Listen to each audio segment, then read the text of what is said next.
Ladies and gentlemen, welcome back to Triple Feature. It is Nicolas Cage week, and we are absolutely pumped for this.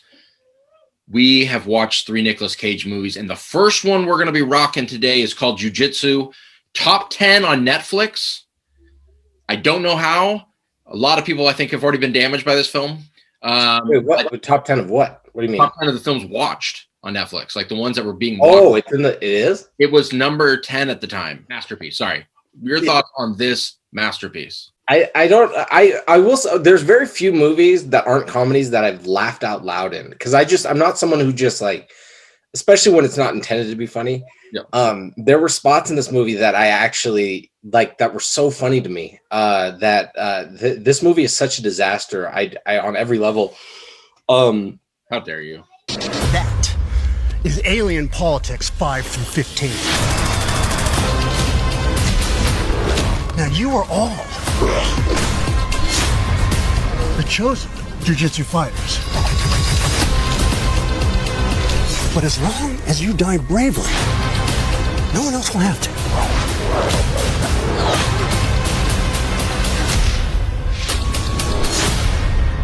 He's crazy, like me. I think that I don't. It's a difficult movie to even. It's one of those movies that it's not an exaggeration to say that the plot is just completely incoherent. Nonsense. It's not an exaggeration anyway. I'm not 100% sure if I missed 90% of the explanations, or if in the editing process everything got buried. Or let me throw out this idea, because I thought this exact thought during the movie as I was watching it. I was like, you know what movie I also saw the first time it was completely confused about? The Godfather. Yeah. And I thought maybe this is on equal level. Maybe what I'm watching here in Jiu Jitsu is so dense, complicated, and gorgeously scripted that I'm not getting the full sense of what's going on here. I'm missing, like, obviously I'm noticing Nicolas Cage in his Marlon Brando type performance. I'm seeing that. The Academy notices that too, I'm sure. But I kept thinking, like, maybe I'm not getting it. Maybe this movie's genius. Well, maybe I'm not smart enough. Yeah, I mean, there's it's just like in Twin Peaks, right? There's the sawmill storyline. Yeah. Shout out. But it's that seems to be incoherent. But that is on like a Godfather 2 level, where you just need to take the time and listen and get every word. This movie, well, now I'm not familiar with jiu-jitsu. Were any of them fighting jiu-jitsu? Because no. So no one I can't figure out during this movie why it's called jiu-jitsu and why Nicolas Cage mentions jiu-jitsu. They only do it like twice in the whole movie. Well, they say their team, what they're part of, the elite underground movement to fight this alien thing, is called jiu-jitsu. But they never say, as far as I know, that their fighting style is jiu-jitsu. They just say they're called jiu-jitsu. I guess. Why are they called jiu-jitsu? So look, I'm not an expert on jiu-jitsu. I've never done jiu-jitsu. I'm way too fat and slow to do jiu-jitsu. But I have watched a lot of UFC over the last 10 years. I've watched a lot, and they do jiu-jitsu in the UFC. And jiu-jitsu has very minor striking, very minor. Most of it is takedowns, and then it's ground fighting. It's about getting someone on the ground, arm locks, chokes, all these different sort of moves, or protecting yourself off the back, right? They wrap their legs around the person in the back. That's all jiu-jitsu stuff, what you watch, which they do about twice. I think one of the fat Asians does it at one time on the bad guy. That fat guy is my favorite. But Tony Jaa isn't a jiu-jitsu guy, right? He's a no, none of these guys are. I mean, maybe they know jiu-jitsu, but they're not known for jiu-jitsu. Tony Jaa does this. I forgot what he's called, but he does a very specific style of fighting. Nothing as good as Steven Seagal. I think we can just put that out to rest right now. Keto. No, well, yeah. Call it Keto would have been called a Keto. Seagal would have been in it. Well, yeah, and that alien wouldn't have stood a chance. Well, but a 5-minute movie. But okay, I want to start. Okay, because this is I just noticed on my notes. No. I looked at this according to IMDb. This movie had a $25 million budget. In the arms of... And $5 million of that went directly to Cage. And Cage was only on the set for 3 days. for a 6-week filming process. And so if you do the math, he asked for a 1/5 of the budget for a 14th of the filming time. I'm no mathematician, but I think this works out. Yeah, I mean this, and you can tell he was on set for 3 days. That means the rest of the movie was made for $20 million. I don't know where $19 million of that went because it didn't go into the special effects or anything. But I want to start in the beginning of the movie. So it's a cold open. Well, I don't know if it's cold open, but it starts with a guy running through the forest, being chased by what looks like a sci-fi channel version of the Predator, right? It's this invisible thing. And he's just throwing a ridiculous amount of these ninja stars, which those things keep coming back in the movie, and they're so funny. His aim is horrific. You want a Section 8? Yes! That means staying alive! No! Well, call me crazy! Call it in! Yeah, because people are just having, throughout the movie, people are just having conversations standing still, and like 30 of them are just flying by people's heads. But anyway, so this guy who's running through, he looks like the main character from Sight, and I thought he was at first. And he's running through the forest. These terrorist guys throwing stars are flying by him. He jumps into the ocean, hits his head. So that's how the movie starts. Then we kind of cut to like these weird comic book transition things, which are used continued throughout the movie, and I don't know why. I thought maybe this is based on a comic book. Yeah, I couldn't find any evidence of that. And then there's this old Asian guy on a fishing boat with Nicolas Cage fishing, and they find this guy, and Nicolas Cage is in the scene. Then cut to next scene, he's not in the movie anymore for the next 40 minutes. It doesn't make any sense that Nicolas Cage would be there because, spoiler alert, we find out that's his son.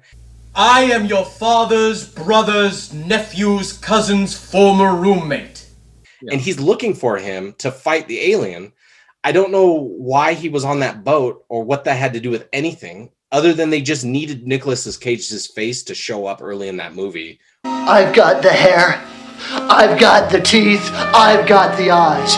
Oh, Piggy, look outside that window. I've got the car. I'm the lead singer. I'm the man. Why are you arguing with me? Or else people would turn it off. But Why? I don't know what this is.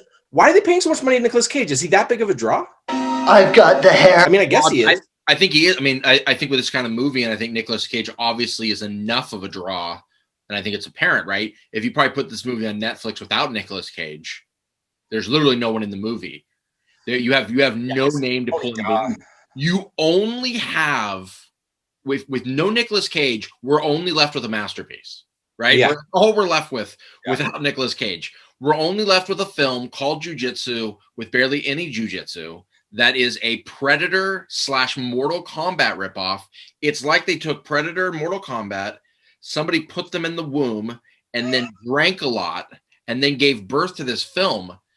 And this film came out and they were like, and you're watching it and you're like, I have no clue. I'm not sure what they're aiming for.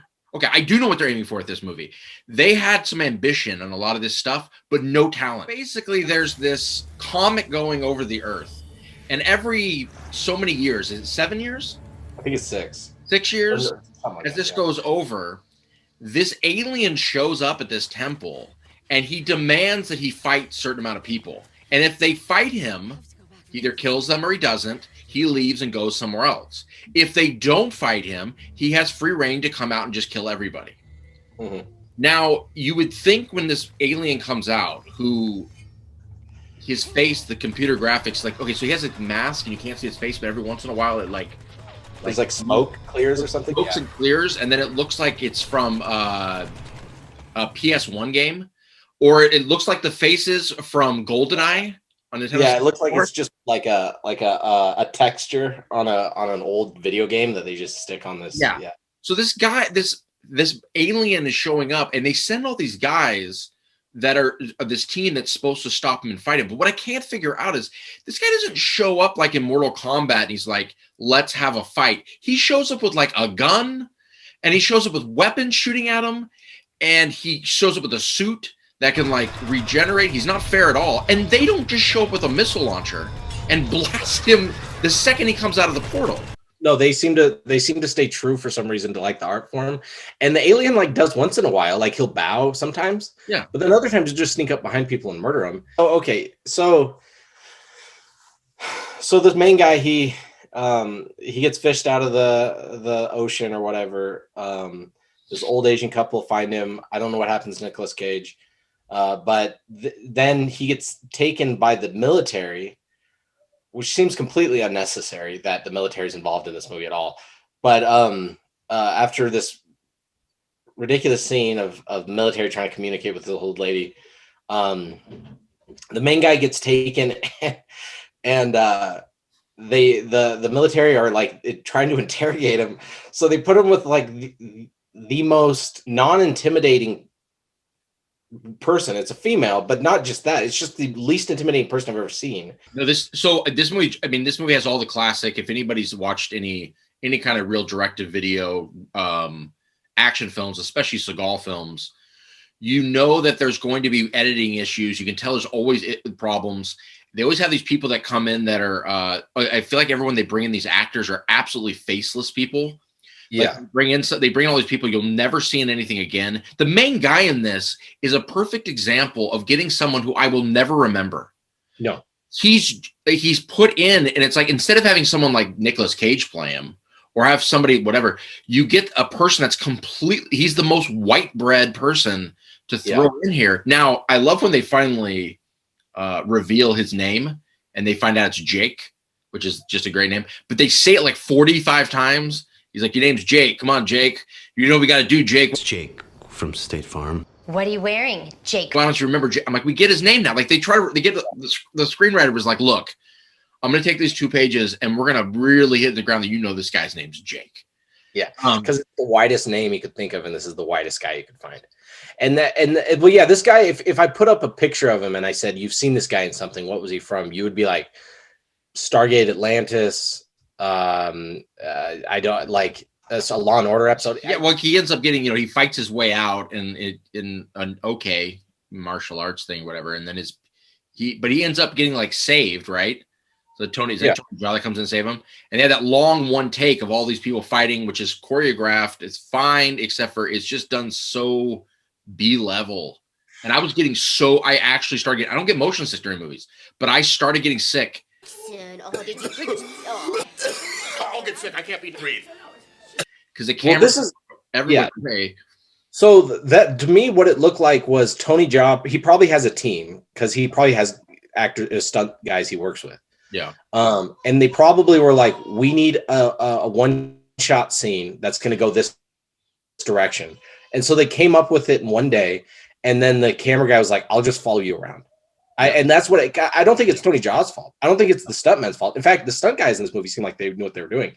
It really just came down to direction of, I think they just handed someone a camera and were just like, do what Tony Jaa says. And Tony Jaa's like, well, you can just follow me around and I'll just hit people. Like, that was the end of the discussion. And it jumped straight from that one long shot to him looking at Jake, and then they clasp hands. They go like, boom. And I don't know why. Like, Jake's like, I don't know who this guy is. But they look at each other and they like do their handshake thing. And then it like goes to this POV long one shot that keeps going out of POV and back into POV with no explanation. Everyone's shooting their guns and there's so much CGI gun blast going on.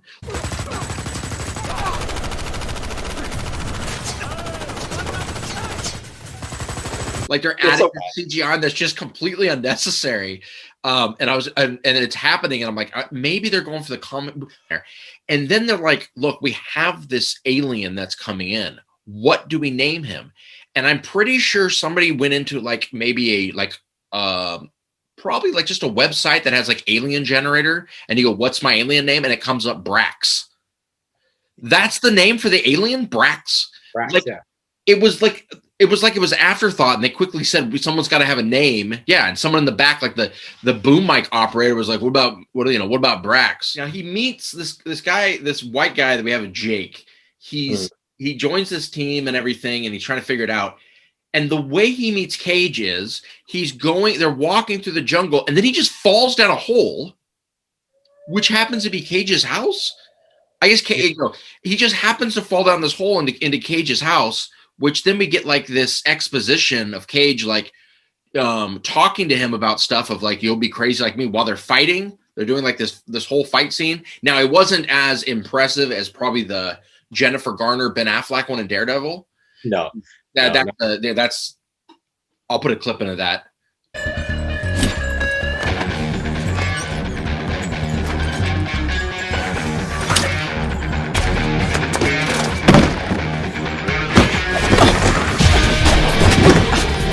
You show that clip because that's going to be that's as good as it gets. But this is that similar scene where we have to have this fight between them, and you're going like, why is everyone keeps yelling at him? They're like, you don't remember that either, and I'm like, he doesn't. That's what I'm going to bring up. Jake has no memory, and you would think that he would receive his memory at some point in this movie, and it like never happens. And I kept waiting for like him to like realize who he is. Yeah, and have a cutback scene to explain what was going on, and it just the longer the movie goes. Never happens, but all these guys that he's part of this team. The team finds him. He's part of with Nicolas Cage. They were all good friends or whatever, part of the team trying to kill Brax, and they know he can't remember anything. And every time they're trying to explain something, he goes, "Oh, I don't remember that." And then they all stop and look at him and are like, "You don't remember?" And he's like, "No." And I'm like, "Why do they keep this?" Happens like the whole movie. Yeah. I mean, like toward the end of the movie, they're like, she's like, "Oh, you don't remember? Cage is your dad." And it's like, yeah, of course he doesn't. He doesn't remember anything. Like, stop like asking him if he remembers. Also, they have cloaks, but they're like not real cloaks. They're just like hoods with capes. Yeah. And I guess that makes you invisible to Brax. Is that what it is? I hope so. I don't know if I ever got that. Well, because every time you look through Brax's POV, he can only see the ones who aren't wearing the hoods. But the hood, the things don't cover them. They're just like little hanging off the back of them with the hoods on. And then when they take them off to fight him, because when they take them off, suddenly they're visible to him. Did you not notice that? No, I didn't. You know what? I didn't notice. I think I missed that one on this movie, trying to make sense of what even was happening half the time. Yeah. I do. Yeah. Huh? That's ridiculous. This Brax is going around and fighting everybody. He's taking everybody out. Still, he's a terrible aim with these little ninja cars. Yeah. He's taking everybody out and like, we have to stop him. Finally, Cage steps up. But what I can't figure out in this scene, and maybe I don't know if it was edited later or whatever, but why is Cage fighting this guy, this monster Brax alone? And then two people are just sitting on the side. Looks like Mary and Joseph. It looks like the manger scene. Like it's a nativity going on at the same time. They're just watching, going, they're like, and they're just watching him as he fights by himself.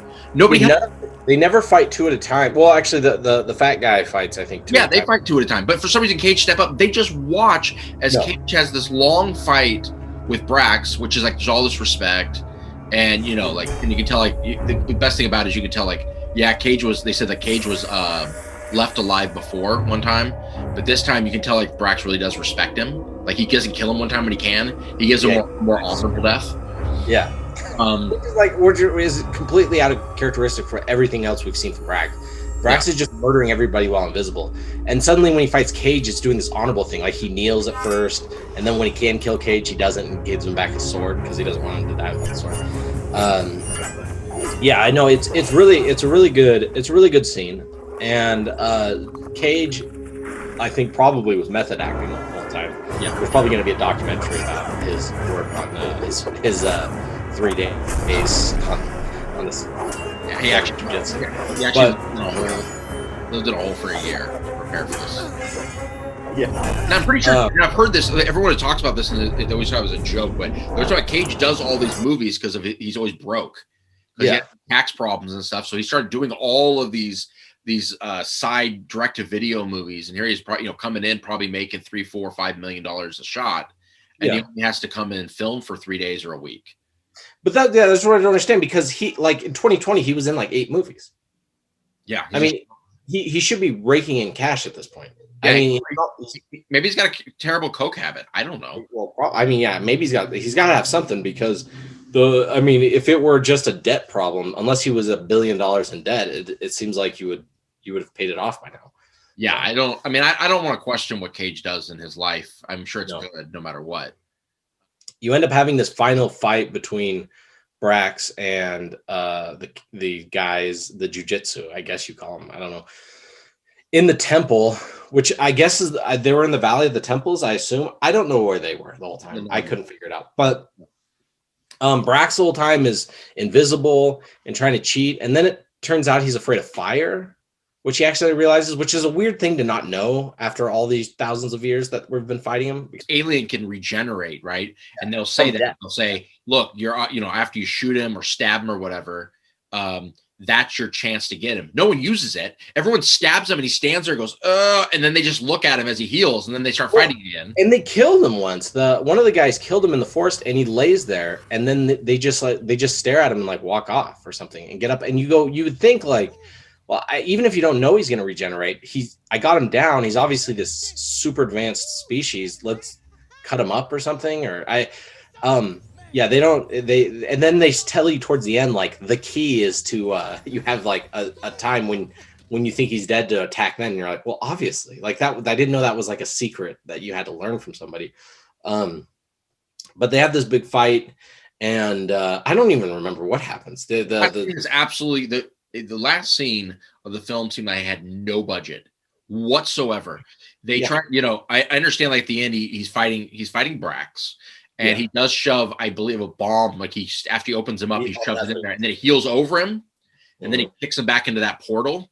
Yeah, he goes in there, and then it has an explosion, which must have cost millions of dollars, or was made by somebody's kid on their computer at home. There's a terrible explosion.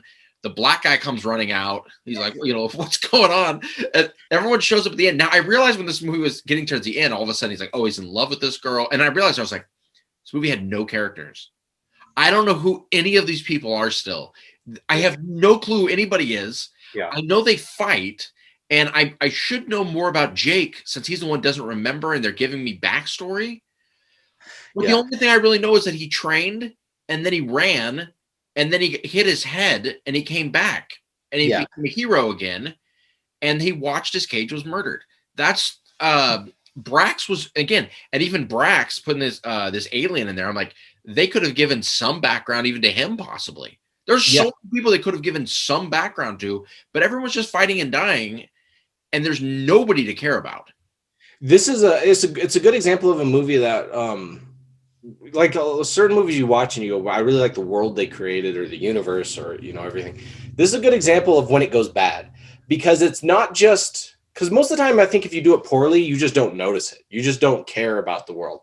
This I was confused, like I mean I know they have it's modern day or they have normal technology, right? They have to have planes and stuff or like rocket launchers because the military's there. But at the same time I can't figure out like I can't place anybody in any space or time in existence. Like at any given scene, I can't tell what's going on. And it's not even like in a good way, like a fantasy. I just can't figure out. I can't orient myself at all in this universe. The alien thing makes no sense. And they're like, well, the alien will just mindlessly kill until he gets to fight. And you're like, why? What? I don't understand.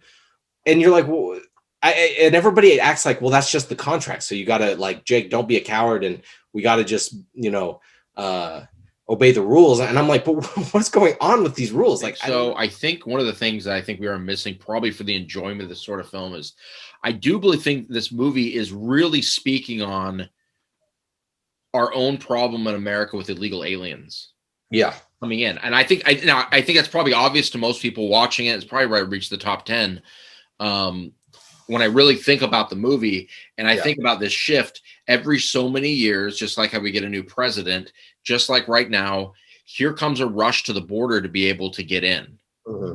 Right? And you're shining a light on the alien as a, like they're coming in to be violent and to hurt and to do all these things.